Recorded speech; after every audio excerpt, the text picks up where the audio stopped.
connection with the killing of 6-year-old Aiden Anthony Leos. There are few words to describe the feeling produced by the despicable actions of that day. The murder took place approximately 2 miles northeast of where we stand today on State Route 55. It goes without saying, no parent should be made to suffer the pain and loss Joanna, Joey, Alexis, and the rest of Aiden's extended family experienced that day and will continue to experience. Since that time of the original call, members of the California Highway Patrol have been laser focused on the apprehension of the person or persons responsible for Aiden's murder. Santa Ana investigators, along with investigators from the Border Division Investigative Services Unit, proceeded to conduct an intensive manhunt utilizing the resources of allied agencies, the Orange County District Attorney's Office, and most importantly, leaders within the Orange County and Southern California communities. Law enforcement agencies depend on the partnerships we have within that we have with each other, as well as partnerships with the communities we serve. I have never, in my 25-year career, have I witnessed those components work together so strongly to solve a crime as I have during this investigation.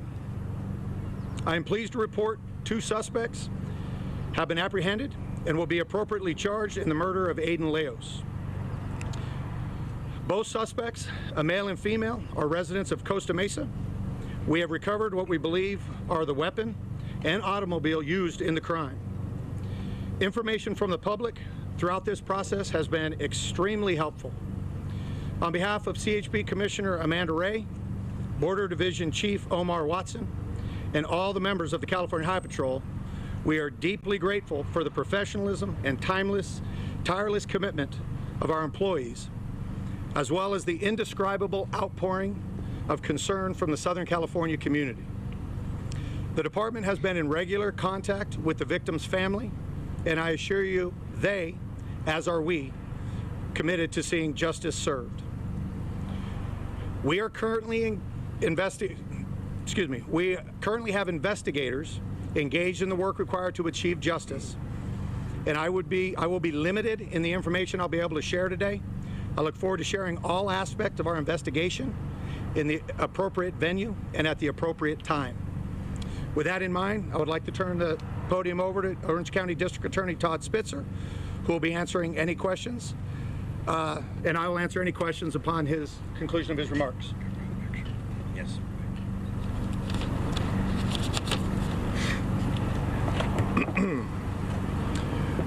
So, good afternoon. My name is Aiden Leos. What's your name? You know, I listened to and watched the memorial service on Saturday of this little boy. And I know the question has been going through everybody's mind. Why is there so much community support and outpouring? I want to thank Supervisor Wagner and Supervisor Foley for really stepping up and bringing so much attention and reward money to the table. But I really think the reason we were able to crack this case through the excellent work of the California Highway Patrol, and I want to thank Commissioner Ray and Assistant Chief Goodbrand and also Captain Harris for their team. Amazing if you think about what they accomplished. But why so much interest in this little boy? And I think I know the answer. It's because it could have happened to any one of us. We all drive the freeways of Southern California. We've all gotten upset at other motorists. Other motorists have been upset at us. I've thrown some gestures about myself. But it's never come to a situation of violence, and certainly not in my realm or your realm, to the loss of a life. And today we have a mom who just within hours, a mother and father, a sister and brother who buried this little boy. And I know we're all literally torn up about it. But we're also professionals, and for the last 2 weeks, this amazing team assembled by the California Highway Patrol as a lead agency did whatever it would take to bring these individuals into custody, and they accomplished that yesterday. We didn't know exactly how long it would take or when it would happen, but when I got the text message that there was going to be these arrests yesterday, I was both elated and sad. Elated by the fact that we would have two individuals in custody, but really, really sad that there was a memorial service on Saturday and the burial today. Tomorrow morning at 10 o'clock, these two individuals will be arraigned in the Orange County Superior Court. We have been given the case to our office, our lead prosecutor, Whitney Bukowski. We are reviewing the evidence, and we're looking at every single legal theory in conjunction with that evidence, and we will be making filing decisions with respect to both individuals either later today, but certainly with the deadline tomorrow. As you all know, an individual must be arraigned within 48 hours of their arrest, or they have to be released, and we will be ready and willing and able to file those charges. I want to thank the community. I think that's another thing here that's just been unbelievably phenomenal. The assault on law enforcement over the last year and a half has really been impactful, and quite frankly, as a participant and an observer, devastating. And yet the men and women of the California Highway Patrol, our sister and brother agencies, and the District Attorney's Office never gave up. They worked 24/7 to bring these individuals into custody. And you know now, once it's turned over to the District Attorney's Office, we are now the head of the prosecutorial team. We are responsible for this case, and it is now our responsibility to see this case to fruition. And so there was a handoff as a result of these arrests, and now the District Attorney's Office will lead the investigation. On Saturday, three speakers talked about, sorry about that. Three speakers spoke: grandma, sister, and mom. Three really important women figures in Aiden's life. And what mom said unequivocally is she is committed to and wants to see justice in this case. The Orange County District Attorney's Office is charged with only bringing forward the criminal charges that we can prove beyond a reasonable doubt. Clearly, there are different legal theories and potentially different charges with respect to the driver as opposed to the front seat passenger, and we will be more than willing to explain those once we decide what charges we're going to bring and what the evidence shows.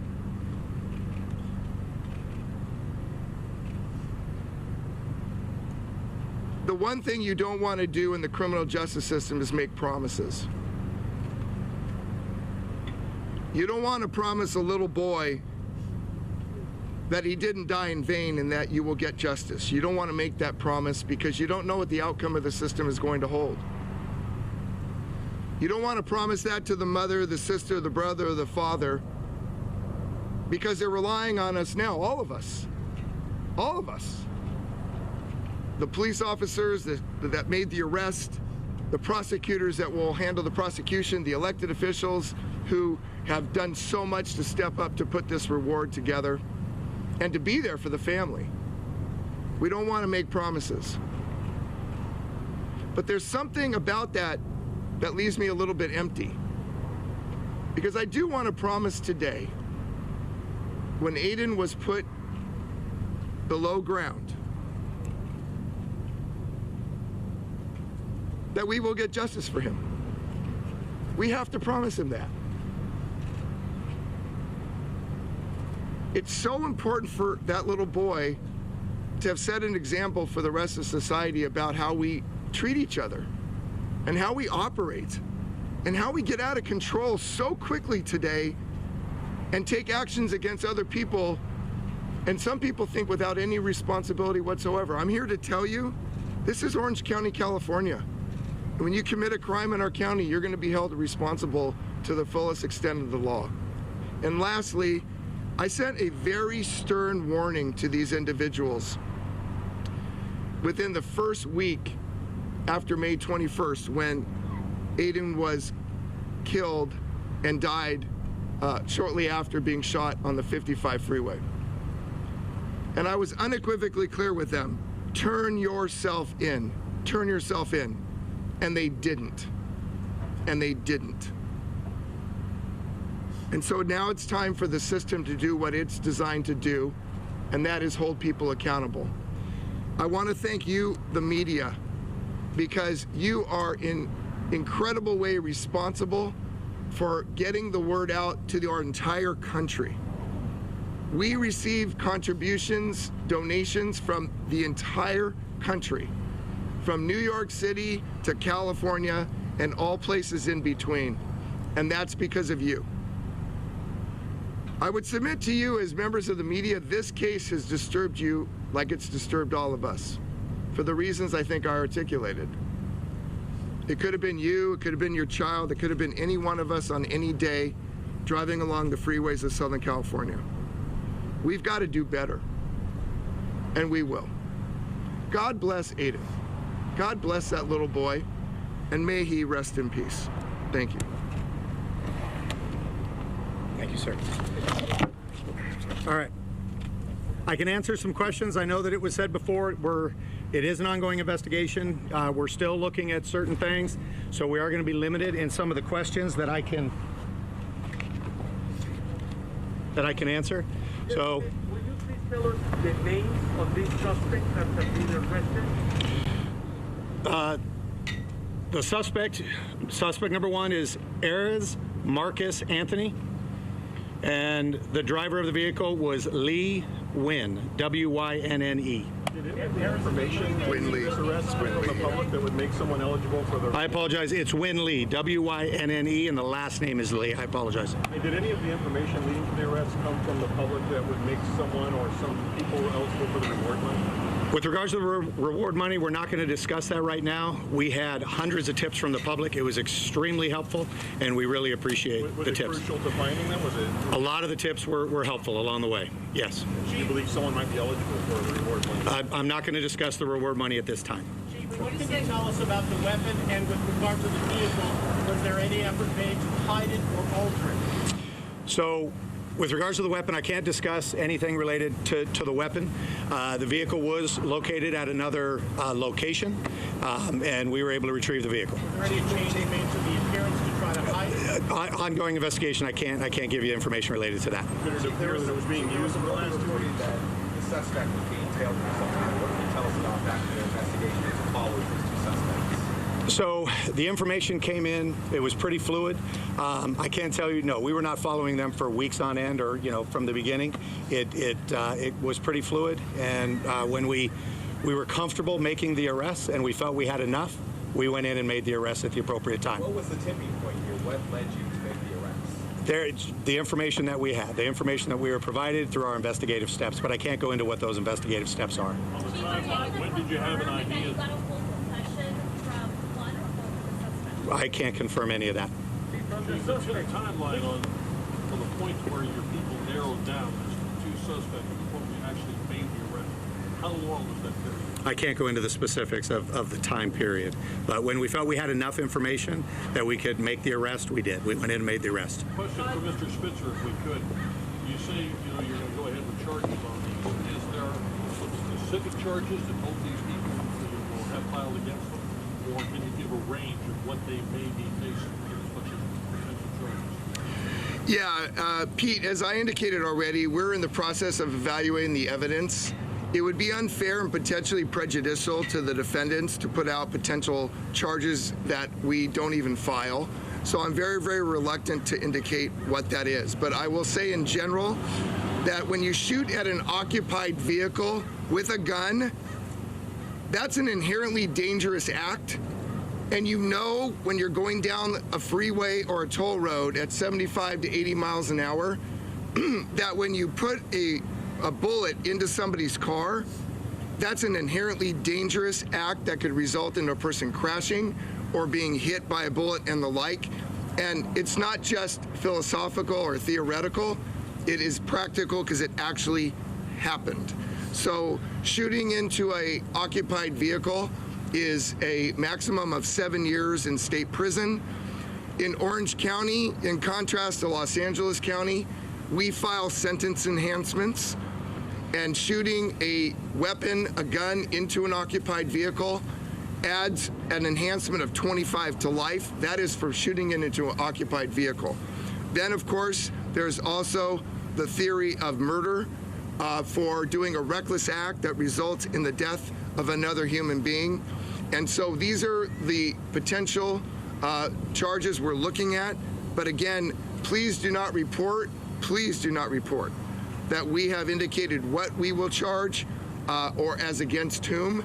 I just wanted to give you an example of the kinds of charges that are at least in the realm of possibility as something we are exploring, but we have not committed to any charges at this time. I'm sorry, Vicki, go ahead. You had said that you asked them to turn themselves in, and then you just said good, they didn't. So you probably that's somewhat understand? No, what I meant by that comment, when I said it, I was indicating at the time that if you came forward and turned yourself in, that is considered a potentially mitigating factor in the big picture, that you took responsibility and that you wanted to turn yourself in and take responsibility, in contrast to creating a manhunt. We went on a manhunt. Yes, the duration in the grand scheme of things was relatively short, a couple weeks, but we didn't know what the outcome was going to be. And you heard from the chief that the arrest was quick, based upon enough information to have probable cause to arrest at that time. But the point being is that this could have gone on for much longer. I put that out early on to make it very clear that my office would consider that as a potential factor in mitigation when we discussed what the potential sentence might be or the consequences. But they did not take me up on that offer. And at this point, quite frankly, I have absolutely no empathy or sympathy whatsoever. What did Aiden's mother tell you guys after you told her to arrest him? I'll turn that over, Captain Harris, if you'd like to, if there's anything you'd like to add. What was the question, sir? What did the victim's mother tell you after you arrested him? Well, the victim's mother, quite understandably, I FaceTimed her, and I let her know what had taken place. She was very emotional, but in terms of what was shared between the two of us, I'll allow her to share that if she'd like, but otherwise I'd like to probably keep that private. Thank you. What was your reaction from the document early on in the investigation, how rare this particular automobile was, and that you were working with DMV records? Did those records assist you in locating these people, or was it tips or surveillance footage or a combination? It's exactly what you said right there. It was a combination of everything. Looking at all aspects of the investigation is what we were able to do. What was the rarity of the car a key factor? The rarity of the car, yes, that does help. If you have a white Ford F-150, that would make it a little bit more challenging, but this was a much rarer vehicle, so that did assist us when you're watching videos in order to see the type of vehicle we're looking for. Can you describe the car, the suspect car, who owned it, where did you find it? I can't go into those details. The details that we gave in our press release gave the year, make, and model of the vehicle. Chief, can you tell us where the car is registered to? We've got those down registered. We cannot go into those specifics at this time. Sir, were the suspects surprised when they were arrested? What was the reaction? It's a typical takedown that you're going to see, and yes, I would say people were surprised. Can you describe the location? Where were they arrested? Can't go into the specifics of the location. Chief, your press release last night said both suspects are going to be charged with murder. Do you guys still stand behind that? Basically the charges are in the hands of the district attorney's office right now, and they will file the appropriate charges at that time. Was the arrest actually made at a Walmart location, or was this a DCT? It was made in Costa Mesa. It was made in the city of Costa Mesa. Let's go back to the specific. Yeah. For a residency where you guys wanted to Not going to give the specific location of the arrest at this time. I won't give the specifics of how it went down at this time. So. Confirm if the car was car found. was found at another location. The- Having to give that to me a location different from where they were arrested. Yes. So. What was the question? I'm sorry, what was the question? So the question was what I had answered earlier, if the vehicle was found at a different location, and the answer to that was yes, it was at a different location. So Confirm if that was Whittier. I can't confirm the exact location of the vehicle was And found. on that, just on that note, you said the gun was found. Was it also found at another location, or was it found? The gun was found at another location, yes. Same location as the car. I'm not going to go into the specifics, but it was at a different location. So were there any other weapons confiscated in the arrest? That's still part of the investigation. So we're circling back around to a lot of investigative questions. At this point in time, I'd like to end the press conference. Our PIO will be here to answer, and he can do one-on-one interviews with you if you would like. But we're getting into investigative steps, and I hope everybody really understands that the last thing we want to do is say something or do something that causes the investigation or compromise this case. So that's the reason we're keeping stuff a little bit tight right now, because there is something that could be said that could jeopardize, and we don't want to do that. Aiden deserves the justice. He deserves to have all this go forward, and so we're going to leave it at that. So we'll make a determination of that. So, okay. It looks like we'll be releasing the photographs of the suspect. So. You and the DA before you leave. Just a question about whether that road rage incidents are on the rise, and so what's being done about it? So we're here to discuss this case specifically and to go over this case, and so I'm not prepared to answer that question at this time. So thank you very much, everybody. I appreciate it. You have a wonderful day. And to reiterate one last thing that DA Spitzer said, media, you were amazing in your assistance here in getting everything out there, and I cannot thank you enough for putting all the information out there that was relevant. So thank you all for your support and help. Thank you. And that concludes today's news conference in Santa Ana. That is CHP Assistant Chief Donald Goodbrand. And we also heard from Orange County District Attorney Todd Spitzer talking more about the arrests of 24-year-old Marcus Anthony Ariz and also 23-year-old Win Lee and the shooting death of 6-year-old Aiden Leos that happened on May 21st. It ended those arrests yesterday in Costa Mesa, ended more than a 2-week-long manhunt for those suspects.